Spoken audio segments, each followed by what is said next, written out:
Welcome dear students and my dear friends, welcome back once again. मैं हूं doctor वेद और आज हम इंग्लिश के की जो ट्रेनिंग क्लासेस है उसके डे वन में आज का जो क्लास है वो class number 1 English language training classes day one में आज कुछ टिप्स के बारे में बात करेंगे। और मैं आपको आज सिखाऊंगा, आज मैं आपको बताऊंगा कि इंग्लिश कितना आसान है, हर कोई बोल सकता है। अगर आप पहली बार आए हैं, अगर आपको इंग्लिश से काफी डर लगता है, तो गारंटी देता हूं वह डर आज समाप्त हो जाएगा। और डर समाप्त होने के बाद आप खुद देखेंगे कि मैं किस तरीके से अंग्रेजी बोल पा रहा हूं, यानी आप खुद बोलेंगे। कोई भी सीख सकता है, बहुत आसान तरीका है। न तो ग्रामर का कोई झंझट, न तो कोई टेंस का झंझट, और न तो कहां पे क्या लगाए, किस तरीके से ट्रांसलेट करें, ये कोई भी प्रॉब्लम नहीं होगी। इस सेशन में आपको मैं 10 मिनट के बाद आपको खुद बुलवा करके दिखाऊंगा। जी हाँ, अगर आप ये चैलेंज एक्सेप्ट करते हैं तो इस वीडियो के हर एक पॉइंट को बहुत ध्यान से देखिए, समझिए, और लास्ट में एक सेल्फ असेसमेंट होगा, एक सेल्फ टेस्ट होगा, जिसमें ये डिसाइड हो जाएगा कि आप बोल पा रहे हैं या नहीं। मैं आपको 99% गारंटी देता हूं कि आप बोलेंगे, 99% आप बोलेंगे। इसमें कहीं कोई दिक्कत नहीं होगी, और वो भी आज ही अभी कोई भी सीख सकता है, बहुत इजी है, वह भी कुछ समय में, कुछ दिनों में। गारंटी के साथ कहता हूं, जी हाँ, आप अंग्रेजी बोलेंगे। चलिए शुरुआत करते हैं, कैसे करना है। पहला पॉइंट लेते हैं, जब हम किसी व्यक्ति से मिलते हैं, जब भी हम कहीं से जाते हैं, किसी व्यक्ति से मिलते हैं, तो पहला वर्ड हम लोगों का यही होता है। क्या होता है? नमस्कार सर, नमस्कार मैडम, नमस्ते सर, नमस्ते अंकल, नमस्ते आंटी, इस तरह की तमाम बातें होती हैं। अब मैं बात करूंगा सिर्फ नमस्ते करने का जो तरीका है, सिर्फ उसी बात पे मैं बात करूंगा। न तो गुड इवनिंग, मॉर्निंग की बात, आफ्टरनून की बात, इवनिंग की बात, गुड नाइट की बात। काफी कंफ्यूजन हो जाता है, काफी लोग कहते हैं यार सुबह क्या बोले, मॉर्निंग, फिर टाइम देख के बोलना है। वो सारा झंझट समाप्त हो जाएगा। आप कभी भी इस वर्ड का इस्तेमाल कर सकते हैं। जैसे अगर आपको बोलना है नमस्कार सर, ठीक है, तो इसको अंग्रेजी में कैसे बोलेंगे? बस एक एक वर्ड को आपको देखना है और समझ पाना है, समझना है, बहुत ही आसान है। तो इसके लिए आप एक वर्ड इस्तेमाल करेंगे, सिर्फ हेलो सर। क्या इस्तेमाल करेंगे सर? Hello sir. मल्ली यह दो वर्ड याद रख लीजिए, ठीक है, ठीक है, सिर्फ दो word. No good morning, no good evening, no good afternoon, no good night, ये सब नहीं। अब वो भी बात बाद में करेंगे, वो थोड़ा सा आज का जो शुरुआती दौर है इसमें हम बात करते हैं सिर्फ नमस्कार सर, ठीक है, हेलो सर। इसके लिए एक वर्ड इस्तेमाल करना, देखिए कितना आसान है। नमस्कार सर, हेलो सर, आपको बोलना है, उसके साथ आपकी बॉडी लैंग्वेज। अब अगर बात ये आ जाए कि अगर किसी महिला को आप बोल रहे हैं, अगर कहना हो तो क्या करेंगे? देखिए, दुनिया में हर एक काम संभव है, हर एक काम संभव है। अगर आप चाहें, अगर मैं देखो नमस्कार मैडम, तो बस चेंज करना है। क्या चेंज करना है आपको? हेलो तो वही रहेगा, और चेंज कर देना है आपको मैडम, यानी नमस्कार मैडम तो आपको बोलना है हेलो मैडम, ठीक है। दो बात हो गई।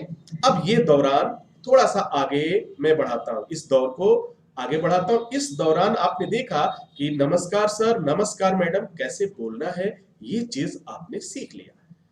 क्या बोलना है? Hello sir, hello madam, clear? Okay. अब चलते हैं थोड़ा सा और आगे। इस दुनिया में सब कुछ संभव है, इस दुनिया में सब कुछ संभव है। अब देखिए, इस दुनिया में दो शब्द आप देख रहे हैं, सब कुछ संभव है। अगर सिर्फ इस बात को हम ले तो एवरीथिंग इज पॉसिबल। क्या बोलेंगे? Everything is possible. अब समस्या आ रही है कि इस दुनिया में सब कुछ संभव है, अगर ये बात बोलना है तो आप कैसे करेंगे? आप देखिए, मैं आपको अब बता रहा हूं किस तरीके से काफी आसान हो जाता है। Everything is possible. क्या कहना है? Everything is possible in this world. इस दुनिया में सब कुछ संभव है। यानी आपने सबसे पहले एक शब्द आता है एवरीथिंग इज पॉसिबल, सब कुछ संभव है। अब जहां पर इस दुनिया में शब्द आ जाएगा, वहां पे आपको क्या बोल देना है? इस दुनिया में, इन दिस वर्ल्ड, इस जगह, इन दिस वे, इस रास्ते में, तो इस प्लेस, अलग अलग चीजें आप बोलते जाएंगे, लेकिन मैं बहुत गहराई में नहीं जाऊंगा, बहुत डीपली नहीं जाऊंगा, बहुत इजी और सरल तरीके से आपको बताने की कोशिश कर रहा हूं। तो इस दुनिया में सब कुछ संभव है, everything is possible in this world. आपको बहुत इजी वे में इसको बोलना है, ठीक है? मेरे साथ आपको बोलना है, इस दुनिया में सब कुछ संभव है। क्या बोलेंगे सर? स्टार्ट करिए बोलना, एवरीथिंग इज पॉसिबल, वेट करना है यहाँ पे, इन दिस वर्ल्ड। एक साथ ऐसे नहीं बोलना है everything is possible in this world, ऐसा नहीं बोलना है। क्या बोलना है? Everything is possible in this world. आराम से बोलिए, स्लो बोलिए और वेट। एक गलती मत करिएगा, काफी लोग जो शुरू में सीखने की कोशिश करते हैं, काफी तेज भागने की कोशिश करते हैं, काफी टेंस और ग्रामर में उलझने की कोशिश करते हैं। मैं सबको बोलूंगा कि इस सबको किनारे करिए, ना तो आपको उलझना है ना तो आपको ध्यान, बस इस बात को समझिए, इसका अर्थ क्या है इसी को बोलिए। अब चलिए आगे चलते हैं। व्हाट हैपन सर, एक वर्ड लिखा हुआ आ रहा है सर, क्या मतलब होता है इसका? व्हाट हैपन सर, क्या हुआ इसका मतलब? अगर ये इन शब्दों को देखा जाए, इन शब्दों के अर्थ को देखा जाए, तो चलिए देखते हैं, कुछ होगा, देखते हैं। क्या हुआ सर, कोई समस्या है? अक्सर यह बात आप करते हैं, क्या हुआ सर, क्या हुआ मैडम, कोई बात है? क्या हुआ आंटी, कोई बात है? क्या हुआ अंकल, कोई बात है? क्या हुआ बेटा, कोई प्रॉब्लम है क्या? क्या हुआ, आप कुछ परेशान लग रहे हैं क्या? कुछ इस तरीके की बातें काफी आती हैं हमारे सामने जब हम बातचीत शुरुआत करते हैं। तो उस समय हमें क्या करना है? तो वहां पे एक शब्द इस्तेमाल होता है व्हाट हैपेंड, का मतलब हुआ क्या हुआ। अगर किसी मेल कैंडिडेट से बात कर रहे हैं या किसी पुरुष से बात कर रहे हैं तो बहुत ही आसान सा तरीका है, व्हाट हैपेंड सर, ठीक है? एक रेस्पेक्टेड वर्ड है, इसके साथ इस्तेमाल करिए। अगर कोई महिला है तो आप बोल सकते हैं what happened ma'am, what happened madam, बोल सकते हैं। लेकिन अब एक समस्या आ गई, कोई समस्या है? क्या हुआ सर, कोई समस्या है? अगर इसको आप ग्रामर में, टेंस में कन्वर्ट करने लगोगे और काफी कंफ्यूजन आ जाएगा आपके साथ, और आप जो है आपकी वहीं पे कम्युनिकेशन जो वह है क्या कहते हैं फ्लुएंसी, वो ब्रेक हो जाएगी। तो आपको उधर झंझट में नहीं पड़ना है। मैं बताऊंगा आगे भी इन सब चीजों का रीजन बताऊंगा, क्या है, क्यों है, कैसे, क्योंकि अब तक मैंने रिसर्च किया है। अब जरा सोचो, बचपन से हम बार बार ट्राई करते हैं, अंग्रेजी नहीं सीख पाते। आज भी हम लोग जा रहे हैं, तमाम जगह कोचिंग में जा रहे हैं, पढ़ाई कर रहे हैं, फिर भी इंग्लिश नहीं आ रही, क्योंकि हमारा कहीं ना कहीं तरीका गलत है सीखने का। आज भी हम उसी में उलझे हुए, उसी टेंस में, उसी प्रेजेंट टेंस, उसी पास्ट टेंस में उलझे हुए। जरूरी है, वह भी जरूरी है, कहीं ना कहीं वो भी जरूरी है, मायने रखता है, लेकिन लैंग्वेज सीखने के लिए मुझे नहीं लगता है कितना खास आवश्यकता है। अब आप कहेंगे सर आप क्या बोल रहे हैं, ऐसी कैसे आप कह सकते हैं? आप एक टीचर हैं और आप बोल रहे हैं कि टेंस की जरूरत नहीं है। आप एक टीचर हैं और आप बोल रहे हैं कि आपको प्रेजेंट टेंस, पास्ट टेंस और फ्यूचर टेंस की जरूरत नहीं है। आप कैसे बोल सकते हैं? आप इतने गैर जिम्मेदार कैसे हो सकते हैं? शायद इस तरह का बात आप लोगों के मन में भी आ जाए, लेकिन मैं इसका एक जवाब देता हूं, आप उसके बाद आप सोचना कि मैं सही हूं या गलत हूं। सर, जब आप बचपन में हिंदी सीखना शुरू किए थे तो आपने कौन सा टेंस पढ़ा था? Question number 1। आप जब आप अपने घर में हिंदी बोलना सीखा था, आपने उर्दू बोलना सीखा था, आपने बांग्ला बोलना सीखा था, आपने मलयालम बोलना सीखा था, कौन सा टेंस सीखा था सर? आपने मुझे बता दो। तो जवाब होगा कि हमने हिंदी बोलने के लिए कोई भी टेंस नहीं सीखा, हमने हिंदी बोलने के लिए कोई भी ग्रामर नहीं सीखा, फिर भी हम बोलते हैं, हर जगह कम्युनिकेट कर रहे हैं। आप मुझे समझ रहे हो, आप मुझे सुन पा रहे हो, मैं आपको सुन पा रहा हूं, मैं आपको समझ पा रहा हूं। क्यों सर? तो कहीं ना कहीं इंपॉर्टेंस टेंस का है, ग्रामर का है, बट यहां से हटके जो तरीका हमने अपनाया था हिंदी सीखने के लिए, वही तरीका हमें अपनाना है इंग्लिश सीखने के लिए। और गारंटी के साथ कहता हूं, ये मेरा रिसर्च है, आप बोलेंगे, हर एक व्यक्ति बोल सकता है। चलिए कम टू द पॉइंट, क्या हुआ सर, कोई समस्या है? अब इसको क्या बोलेंगे इंग्लिश में? अगर इसको बोलना है तो आप कुछ यूं बोलेंगे, what happened sir, is there any problem. कितना आसान है, व्हाट हैपेंड सर, क्या हुआ, इज देयर एनी प्रॉब्लम। अगर यही बात कहना हो कि क्या हुआ मैडम, कोई समस्या है, what happened ma'am, is there any problem. अगर यही बोलना है किसी से कि क्या हुआ बेटा, कोई समस्या है, व्हाट हैपेंड बेटा, इज देयर एनी प्रॉब्लम। आप बहुत इजी वे में आप इसे बोल सकते हैं, है ना आसान? आप खुद देखिए आसान है या कठिन, क्योंकि जब तरीका कठिन बना दिया जाएगा तो निश्चित रूप से आपको यह भाषा कठिन लगने लगेगी। लेकिन मैं आपसे वादा करता हूं यह भाषा बहुत आसान हो जाएगी और इस उम्मीद और विश्वास के साथ पूरी दुनिया से आप कम्युनिकेट कर पाएंगे, कोई प्रॉब्लम नहीं है। चलिए आगे देखते हैं। एक वर्ड लिखा हुआ है, शायद इसको मैं देख लूं। ये कुछ लिखा हुआ है, चलिए बाद में देखते हैं क्या है। अब देखिए एक शब्द है, मेरा नाम वेद है। जैसे मान लीजिए मैं अपने बारे में बोल रहा हूं, मेरा नाम वेद है, मैं देवरिया का रहने वाला हूं। अगर इसी तरह से आपको बोलना हो कि मेरा नाम रवि है, मैं दिल्ली का रहने वाला हूं। मेरा नाम रमेश है, मैं वृंदावन का रहने वाला हूं। मेरा नाम जो भी हो, इस तरह से आपको अगर बोलना है तो क्या बोलेंगे? तो इसका कुछ से सबसे पहले मेरा नाम वेद है, ठीक है, तो बोलेंगे क्या? माय नेम इज वेद, मैं देवरिया का रहने वाला हूं, आई एम फ्रॉम देवरिया। ठीक है, इस तरह से बोल सकते हैं। अगर इसके बाद एक वर्ड और जुड़ जाए, क्या मैं जान सकता हूं आप कौन है सर? जी हाँ, क्या मैं जान सकता हूं आप कौन है सर? अगर इस तरह का क्वेश्चन आपसे कर दिया जाए तो आपका जवाब क्या होगा? इसको इंग्लिश में क्या बोलेंगे? क्या मैं जान सकता हूं आप कौन है? अगर इसको इंग्लिश में बोलना है तो हमें बोलना होगा मे आई नो, क्या मैं जान सकता हूं हु आर यू सर? क्या मैं जान सकता हूं आप कौन है सर? हुआ, क्या बोलेंगे इसको? May I know who are you sir? क्या मैं जान सकता हूं आप कौन है madam? May I know who are you ma'am? इस तरह से हम बोल सकते हैं।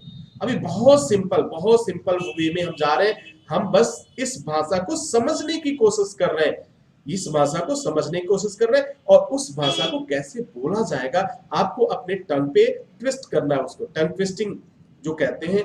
जिस दिन ये आपके दिमाग में बैठ जाएगा, आप इसके भाव को समझ जाएंगे, आप फटाफट इंग्लिश बोलेंगे, कोई दिक्कत नहीं आएगा, कोई प्रॉब्लम नहीं आएगी। ठीक है, चलिए कुछ और आगे सीखते हैं। नाम बताने के लिए शुक्रिया। अगर आपसे किसी ने कहा नाम बताने के लिए शुक्रिया या नाम बताने के लिए धन्यवाद, आपने नाम बताया, खुशी हुई, ये तमाम बातें, उसके लिए आप इस्तेमाल करिए thanks for the name. Thanks for the name, नाम बताने के लिए शुक्रिया, थैंक्स फॉर द नेम। अब थोड़ा सा और आगे बढ़ते हैं। आपसे मिलकर खुशी हुई। अक्सर हम अपने शिष्टाचार में इस बात को बोलते हैं, आपसे मिलकर खुशी हुई। तो तमाम तरह की बात हम बोल सकते हैं, है ना? Nice to meet you, nice meeting you. लेकिन अगर आप कुछ इस शब्द को इस तरीके से बोलते हैं तो शायद और भी इजी और आसान होता है और काफी स्वीट एंड सॉफ्ट आंसर होता है। Glad to meet you sir, glad to meet you ma'am. इस तरह से आपका और भी इजी हो जाएगा। ठीक है, तो अगर नाम बताने के लिए शुक्रिया के लिए क्या बोलना है? Thanks for the name. बहुत ध्यान से चलिएगा, क्योंकि लास्ट में आपका एक असेसमेंट भी कराऊंगा। मैंने वादा किया था आज मैं आपको बुलवाऊंगा। आज आप इंग्लिश बोलेंगे, कहीं कोई दिक्कत नहीं आएगी और बहुत इजी वे में आपको बहुत खुशी होगी। आप बहुत खुश होंगे जब आप इस चीज को बोल पाएंगे। आपको लगेगा कि अब मैं भी कर सकता हूं, आपका कॉन्फिडेंस लेवल बढ़ेगा, गारंटी के साथ कहता हूं। नाम बताने के लिए शुक्रिया, थैंक्स फॉर द नेम। आपसे मिलकर खुशी हुई, ग्लैड टू मीट यू। आप नाइस टू मीट यू भी बोल सकते हैं। तो इसके लिए कई वर्ड इस्तेमाल किए जाते हैं, कई शब्द इस्तेमाल किए जाते हैं, जो आपको इजी लगे आप उसे बोल सकते हैं। अब मैं बात कर लेता हूं अगला, सेल्फ टेस्ट के बारे में। जी हाँ, यह सेल्फ टेस्ट बड़ा मजेदार है। इस सेल्फ टेस्ट को देखिए और आप समझिए। सर जी नमस्कार, पहला शब्द, यानी ए कौन है? आप है, और बी जिससे आप बोल रहे हैं। सर जी नमस्कार, तो क्या होगा? बी कह रहा है क्या मैं जान सकता हूं आप कौन है सर?